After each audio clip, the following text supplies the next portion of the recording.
En place depuis 1958, le régime de la Ve République a été conçu autour de la figure présidentielle pour mettre un terme à l'instabilité du précédent régime d'assemblée qui paralysait l'action gouvernementale. Il emprunte au régime parlementaire avec un gouvernement conduit par un Premier ministre responsable devant l'Assemblée nationale qui peut voter des motions de censure pour le renverser. Mais le mode de désignation du président, élu pour 5 ans au suffrage universel direct, et son poids prépondérant au sein de l'exécutif en font un régime distinct des autres régimes parlementaires européens. Le président joue un rôle déterminant dans la politique étrangère et oriente en général la politique du gouvernement. Il peut dissoudre l'Assemblée nationale.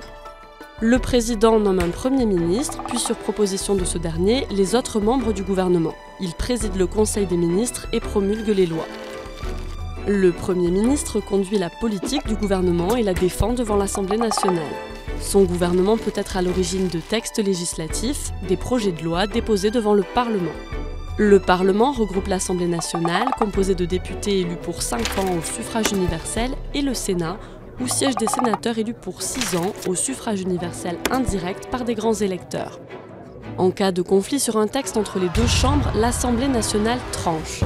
Le gouvernement peut, lui, passer en force quand il craint de ne pas avoir la majorité sur un projet de loi. Il engage sa responsabilité sur le texte en question qui est adopté sans vote, sauf en cas de motion de censure adoptée par l'Assemblée.